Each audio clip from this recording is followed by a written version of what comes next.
మేడ్చల్ జిల్లా Jawahar Nagar police station పరిధిలో BJP నేత రంగుల శంకర్ పై 30 మందికి పైగా వ్యక్తులు దారుణంగా హత్యాయత్నం చేశారు.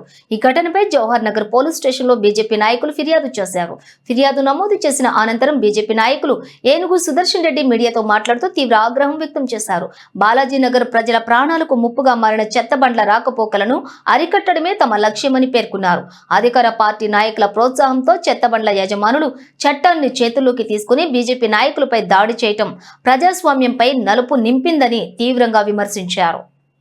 ఇక రంగుల శంకర్పై జరిగినటువంటి దాడిని మేము ఎట్టి పరిస్థితుల్లోనూ భరించము. ప్రజా సమస్యలపై పోరాటం చేసే నాయకుల ప్రాణాలకు ముప్పు తలెత్తి బీజేపీ శ్రేణులు ఇక మౌనంగా ఉండరు అని హెచ్చరించారు.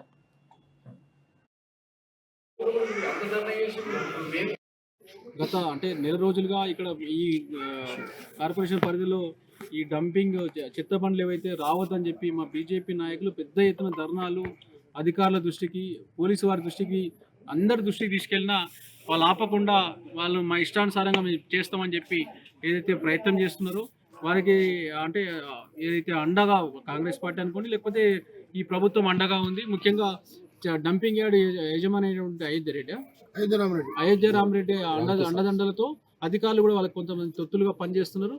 వారికి మొన్న 10 రోజుల క్రితం పెద్ద ఎత్తున ధర్నా చేసినప్పుడు వాళ్ళ మామూలుగానే చెత్త బండి ఓనర్స్ అందరూ మేము మళ్ళీ ఆపితే చంపేస్తాం, లారీలు దొక్కిస్తామని చెప్పి వీడియోలు కూడా మా దగ్గర ఉన్నాయి. వాళ్ళు దానిలో భాగంగానే ఈరోజు దాడి జరిగిందని నేను అనుకుంటున్నా. ఇక్కడ డంపింగ్ యార్డ్ నుంచి మేనేజర్ గారు, జిఎం గారు, శంకర్ గారు వారికి ఫోన్ చేసి మళ్ళీ ఇట్లా లారీలు పోతున్నాయి అని చెప్పి కంప్లైంట్ చేయడంతో అతను కావాలని చెప్పి ఈ లారీ ఓనర్స్ని ఈయన మీద దాడి చేసే ప్రయత్నంలో ఈయన పిలిపించుకొని మరీ